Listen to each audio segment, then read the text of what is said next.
Hello everybody and welcome to Mr. Gamer Guides 123. I'm Black Cobra and this is Ratings, where every week I bring you a new video game that I'm going to be rating through 3 different categories. The first one's called About Me, which is basically I'm giving you a little biography about the game and what the game is really about. The second one is called Playability, which is how often you can play this game and how many hours is really suggested to play this game and how many people can really play this game until the fun gets sucked out of it. The third category is called Standalone, whether this game could stand alone all by itself or whether it needs DLCs to make this game a lot better. And then towards the end of the video, I'm going to give this game a letter grade, A+ through F, and then I'm going to give it a pass or fail grade, and then I'm going to give it a thumbs up or thumbs down. Now, I'm going to move this aside, and the game I'm going to be doing this week is called Plants vs. Zombies. Now, many of you may have heard of this famous video game, but not through a video game, but through an app. Yes, Plants vs. Zombies is an Apple Store app that first started out. Now, a lot of people thought this was not going to be a really good game, and once people started downloading it through the Apple App Store, a lot of people started realizing that the playability of this game through the app is really, really good. So that's why Sony took the advantage of it and talked to Apple and talked to PopCap and made this the video game for it for PlayStation. Now, it is a really good game. Basically, this entire biography around this game is a real simple and yet childish game to it. It's basically there's you, and then there's this other character called Crazy Dave. And you two are in the zombie apocalypse.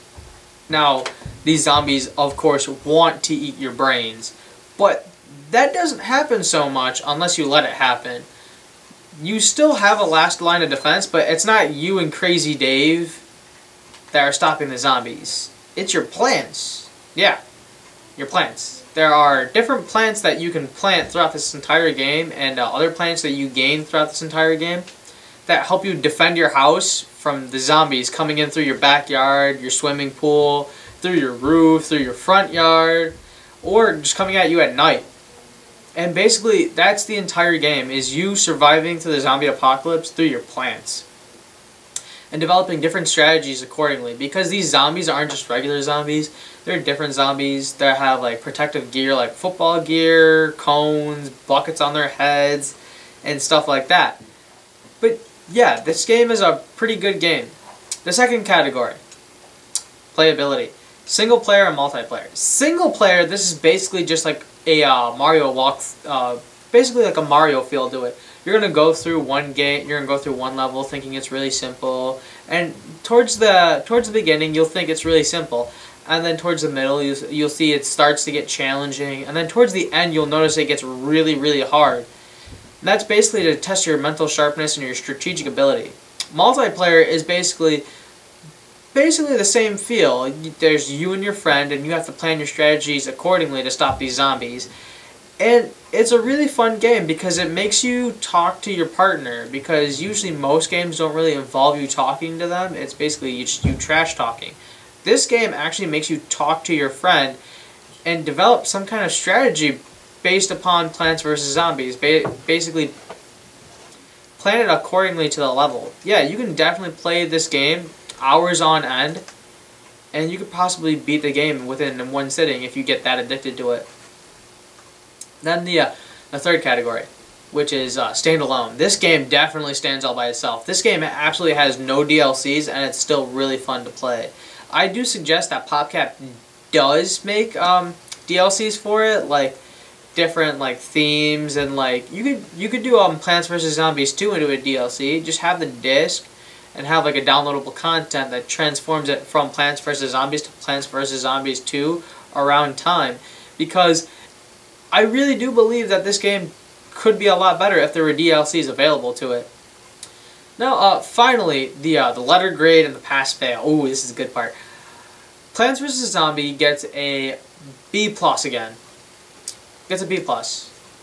Solely because the single player aspect of it is that you can still play it. It's just that you're just gonna feel alone, and then if you keep winning, you'll eventually start getting bored, and you're like, when is this winning ever gonna stop? When am I gonna start getting a challenge? But the multiplayer aspect definitely makes up for the single player aspect. So if you're having lots of fun with having a friend over, and then you playing it, and you have tons of fun doing that, and you play that till like 3 o'clock in the morning, like most of us do, you'll have a lot of fun with it. That's why the B. But the plus is really because this game can stand all by itself without having a DLC. Not many games can do that. You can go find me a game that can stand all by itself without a DLC to it. Not many can do that. Oh, no. And finally, the pass or fail. This game definitely passes for me. This definitely deserves a thumbs up.